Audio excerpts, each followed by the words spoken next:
புதுவையில் ஜிப்மர் மருத்துவமனையில் 16 பேர் அனுமதிக்கப்பட்டிருக்காங்க. இந்த சூழலில் செய்தியாளர் எழில் இணைகிறார். எழில், இப்போ புதுவையில் 3 பேர் உயிரிழந்திருப்பதாக தகவல் வெளியாகி இருக்கிறது. அவங்களுடைய பெயர் என்ன?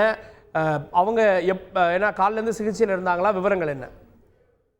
கள்ளக்குறிச்சியில் கள்ளச்சாராயம் அருந்தி அப்பகுதியில் உள்ள அரசு மருத்துவமனையிலிருந்து மேல் சிகிச்சைக்காக புதுச்சேரி ஜிப்மர் மருத்துவமனைக்கு இதுவரைக்கும் 14 பேர் சிகிச்சைக்காக அனுமதிக்கப்பட்டுள்ளனர். இதில் ஏற்கனவே கள்ளக்குறிச்சியிலிருந்து வரும்பொழுது 3 பேர் உயிருக்கு ஆபத்தான நிலையில் ஜிப்மர் மருத்துவமனையில் அனுமதிக்கப்பட்டு தொடர்ச்சியாக சிகிச்சை அளிக்கப்பட்டு வந்தது. இந்த 14 பேரில் தற்பொழுது 3 பேர் உயிரிழந்துள்ளதாக ஜிப்மர் நிர்வாகமானது தெரிவித்துள்ளது. குறிப்பாக கூற வேண்டும் என்றால் மணி, கிருஷ்ணமூர்த்தி, இந்திரா ஆகிய 3 பேர் தற்பொழுது இந்த கள்ளச்சாராயம் அருந்தி உயிரிழந்துள்ளதாக ஜிப்மர் மருத்துவமனையானது தகவல் தெரிவித்துள்ளது. தற்பொழுது 3 பேர் உயிரிழந்துள்ள நிலையில் 14 பேர் அனுமதிக்கப்பட்டுள்ளனர். மேலும் 11 பேருக்கு தொடர்ச்சியாக தீவிர சிகிச்சை பிரிவில் அனுமதிக்கப்பட்டு சிகிச்சை அளிக்கப்பட்டு வருகிறது. ஜிப்மர் மருத்துவமனையானது அதாவது கள்ளக்குறிச்சியில் இருந்து வரும்பொழுது 3 பேர் உயிருக்கு ஆபத்தான நிலையில் உள்ளதாக தெரிவித்தனர். அதன் அடிப்படையில் தற்பொழுது 3 பேர் உயிரிழந்த நிலையில் மேலும் 11 பேருக்கு தொடர்ச்சியாக தீவிர சிகிச்சை பிரிவில் அனுமதிக்கப்பட்டு சிகிச்சை அளிக்கப்பட்டு வருகிறது. இதில் ஒரு சிலரின் உடல்நிலை ஓரளவிற்கு தேவலாம் என மருத்துவர்கள் தெரிவித்துள்ளனர். இருந்த பொழுதிலும் தொடர்ச்சியாக இந்த 11 பேருக்கும் தீவிர சிகிச்சை பிரிவில் அனுமதிக்கப்பட்டு சிகிச்சை அளிக்கப்பட்டு வருகிறது. ஓகே, எஞ்சிய 11 பேருக்கு தொடர்ந்து சிகிச்சை அளிக்கப்பட்டு வருகிறது. 3 பேர் உயிரிழந்திருக்காங்க அப்படின்ற தகவலை செய்தியாளர் எழில் வழங்க கேட்டோம்.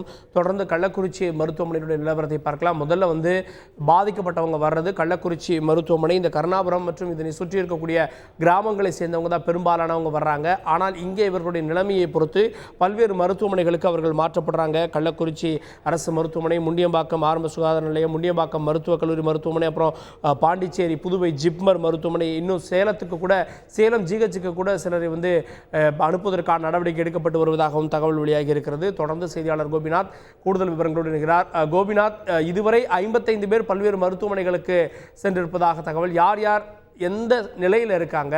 கவலைக்கிடமான நிலையில் எத்தனை பேர் சிகிச்சை பெற்று வராங்க? சாதாரண சிகிச்சை எத்தனை பேர் கொடுக்கப்பட்டு வருகிறது?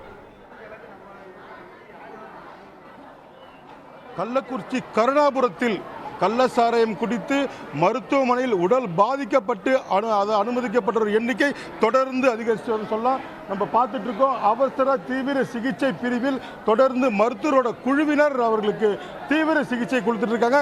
இதுவரைக்கும் கள்ளக்குறிச்சியில் இறந்தோட எண்ணிக்கை 8ஆக உயர்ந்திருக்கு.